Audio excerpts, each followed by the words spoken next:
Welcome to careful consideration of our common concerns. I'm Dr. Ted Noel.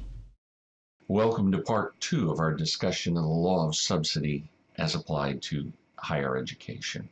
And I will make one general comment.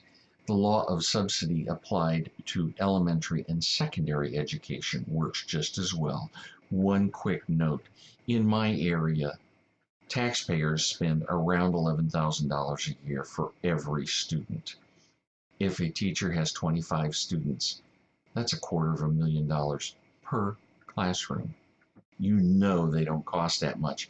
And when you look at private schools, most of the private schools get by on less than half of that and yet have much higher academic standards. So let's continue. Ronald Reagan commented one time, "The closest thing to eternal life is a government program." He was absolutely right. The reason for this is very simple. The moment you establish a government program, you have a bunch of rent seekers who are going to scream every time you try to take away their goose that lays the golden eggs. We've talked about rent seekers before. And a rent seeker is simply someone who gets a benefit. Now, before there was any federal assistance to education, there were still rent seekers. They were trying to figure out a way to get the rents. But once they've got them, they're going to hang on tooth and nail, and they're going to scream, they're going to call you names, they're going to lie. They're going to do everything to keep the money that they're extracting from your wallet. And it reminds me of my mom's comment about the dentist. The dentist is the guy who extracts gold from your wallet and puts silver in your teeth. Unfortunately, this is worse. The rent seekers are busy. That outfit, the CBPP that we talked about before, is now saying the policymakers should consider funding Pell Grants on the mandatory side of the budget. In other words, lock it in law on a permanent basis like Social Security and Medicare, rather than simply saying we're going to look at it each year in the budget. Oh, and then the Pell Institute. Remember, these are the people who are most closely related to Pell Grants. If you look at their splashy brochure, the cover of it talks about the Pell Grants are championing social justice and diversity. You couldn't get more politically correct if you wanted to. They are talking about things we need to get rid of. So let's look at some basic facts. The cost of higher education has surged more than 538% since 1985. Okay, that's 6 times.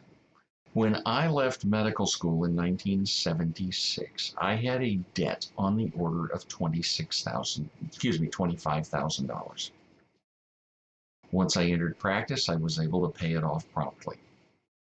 My daughter, who graduated, if memory serves, in 07, I'll have to go look, had a debt of over $250,000, and that was after the money that I sent to help her. In other words, if she had had nothing but loans, she would have been approaching $320,000 to $350,000 in debt. Compare that to my $25,000. I mean, even if we account for inflation, $50,000 versus $350,000, that's 7 to 1. That's insane. What has happened differently in medical education? Nothing. You heard me, nothing. You have students walk through basic sciences with basic science professors. That part hasn't changed. I mean, the order in which they do it changes a little bit, but the process hasn't changed. Then we go on and look at their clinical studies. They assist trained physicians in taking care of patients in clinics and on the hospital floors. That hasn't changed. They are still there, and they are still paying tuition for all of that. So why is it so expensive? It's all the law of subsidy. As a matter of fact, if I look at the cost of medical care since 1985, it has doubled. The tuition has gone up 7 times. And as we look at it, we have to say, okay, where is our big problem? And that's student loan debt. That's the 600-pound gorilla in the room. Remember, I said my daughter's debt is huge. So as colleges expand their efforts to skim more and more of the subsidy pool, ultimately, there are 2 areas that got expanded. Non-productive courses of study, all of your women's studies, your African studies. Don't call me a racist. I'm looking at studies that don't produce employable skills. Underwater basket weaving is the loose name for a lot of this stuff. Most psychology classes don't really teach much of anything. Sociology doesn't teach much unless you're going to be a social worker. Journalism. My stepdaughter studied journalism at the University of Florida. What does she do now? She's a bookkeeper in a large medical practice. Did her college help her get that job? No. Her employment history did. As we look on, you say, okay, with 5% before World War II, 8% after World War II, college degrees, why do we suddenly have to have tuition-free education for everybody? I mentioned this in the first part. If my toilet gets plugged, I don't need somebody to pull out his sheepskin and say, I'm qualified to do this. I need a plumber who knows how to use a plunger or a snake, or who can find the other problem in the plumbing. It doesn't require a higher degree. As you look around, there are a pot full of jobs that don't require a degree higher than 98.6. Basically, if you are willing to work, you can learn your trade and make a living. By the way, that's what minimum wage is for, is to let you learn how to work. But if we're talking about you could learn a trade and earn a living, this sounds very familiar, and the discussion is starting to go back there. It's called apprenticeship. During the early parts of the Industrial Revolution, late parts of the Dark Age, of the Middle Ages, and into the Industrial Revolution, we had the apprenticeship system. For example, a silversmith, a master silversmith, would take on an apprentice. And the first thing that apprentice would learn to do is to sweep the floor and feed the fire so that you could get the silver hot to bend it properly. Then as time went on, you learned other things involved in the trade of silversmithing. And after you became competent, you became a journeyman. A journeyman silversmith could make a lot of things on his own. He didn't have to work under a master. But the master was the one who could do the specialized things. So if you really wanted to command a good living, you wanted to continue to learn from the master. This is called trade school. We have one form of that that is very highly valued even today. It's called culinary arts. There are a vast number of cooking programs where you don't have to know anything about French literature, about Roman history, about algebra. You just have to understand how sweet and sour work, how salty and acid work, how these various flavor components work together to create a dish that is tasty. You learn about textures, you learn about baking. None of that has anything to do with college. And we highly prize the chefs. Think of the older ones, Paul Prudhomme. Think of Emeril Lagasse. You know, we're going to kick it up a notch. Run the list. There are dozens of these chefs. And you look at it.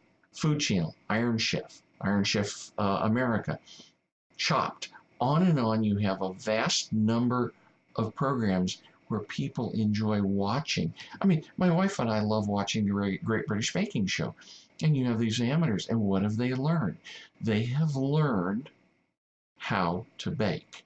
They've learned how to mix flavors. They've learned how to make various doughs. They've learned how to reach various consistencies, various toppings, frostings, and artwork with sugar, and so on. And none of it has anything to do with anything. These people come from every walk of life. You have a housewife. You had a medical student. You had a jet engine engineer. I mean, I could run the list if you look at the contestants, and all of them were fabulous bakers. None of them used their original occupation as training for baking. You learned how to bake. There's another alternative to college. It's called information technology. There you're looking at certification in very specific areas. I did some of this in college.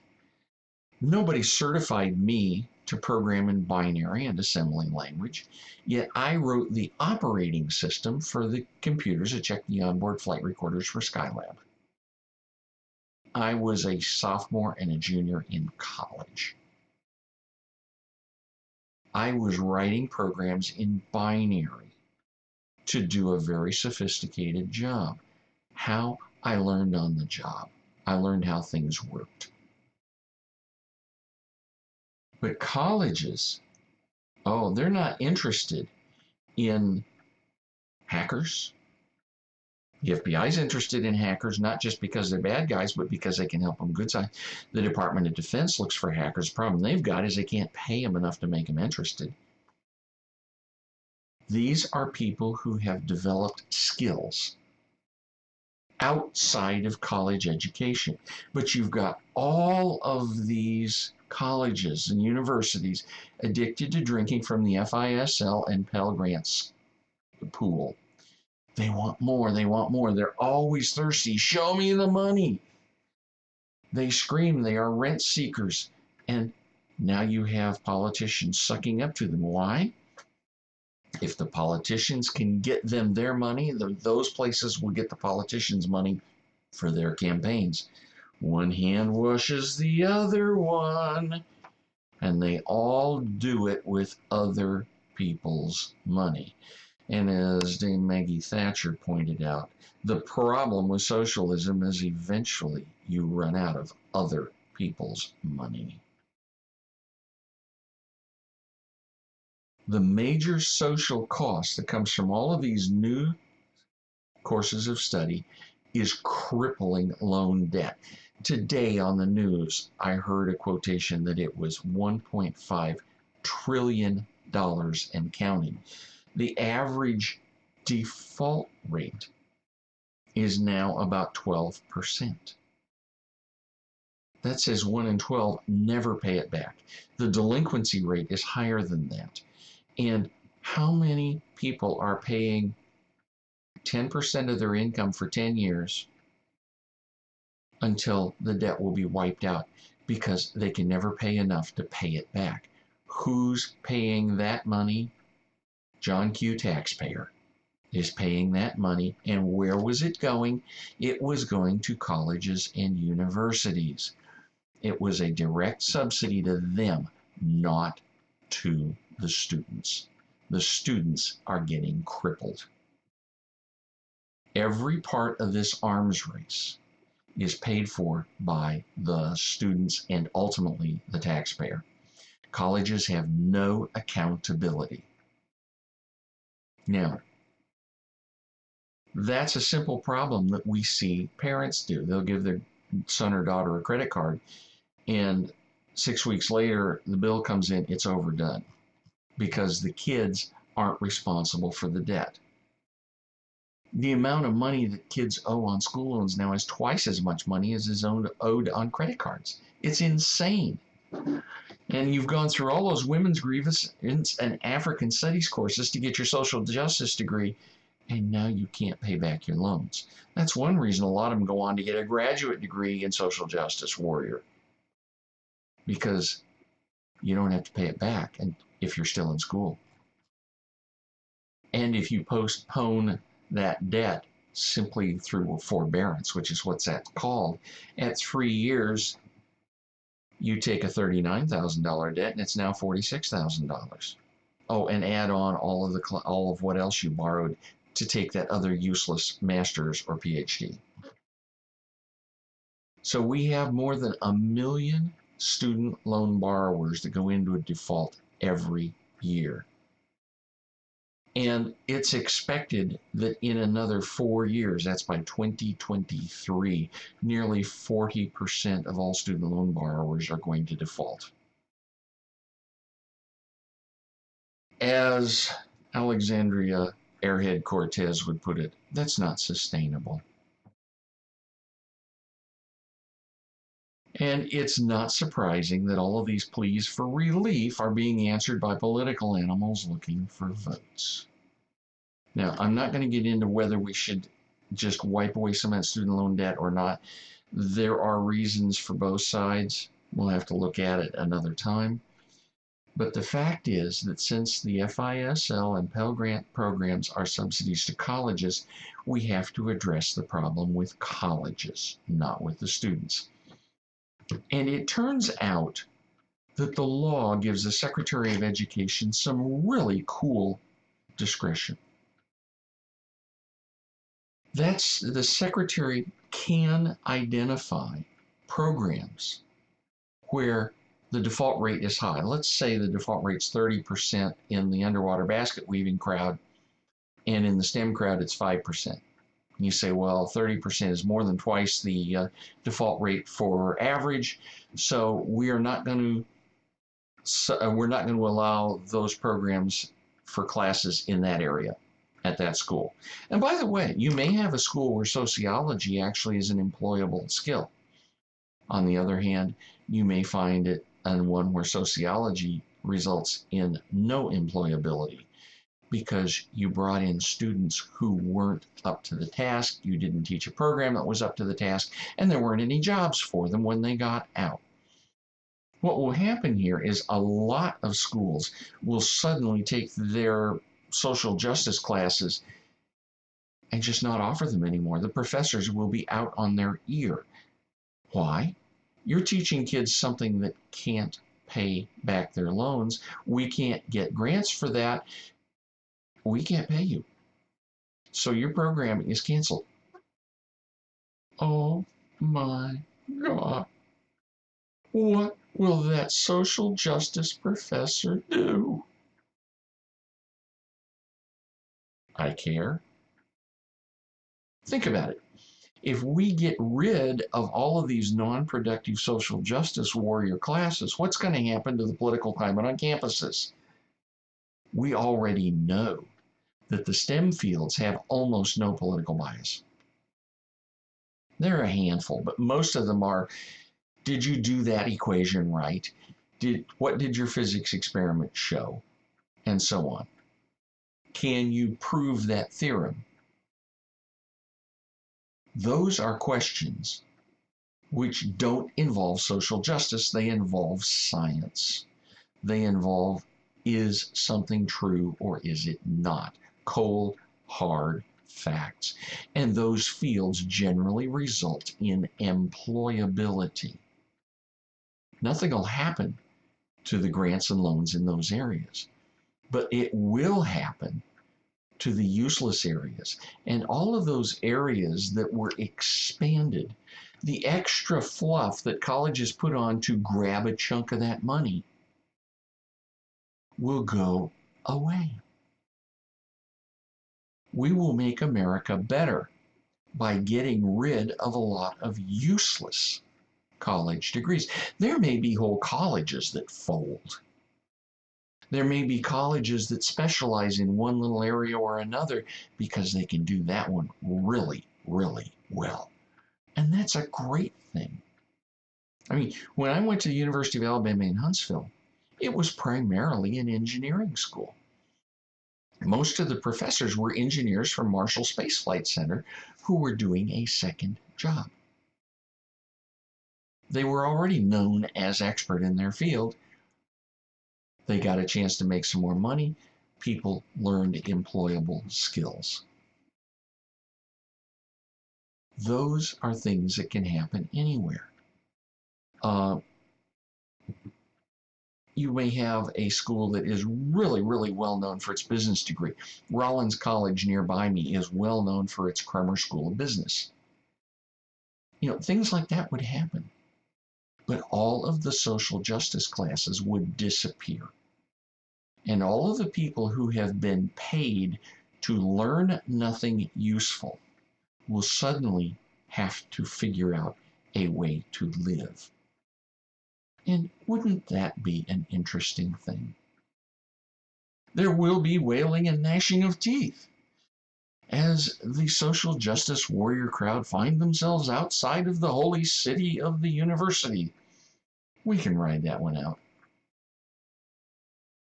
But we are saving students from crushing debt. Now, we're not done. If you go look at the Department of Education website, there are subsidy programs that look like an old Sears catalog. They're everywhere. They're every wish list you could possibly imagine. Historically black colleges, Hispanic students, Indian reservations, underserved areas, on and on.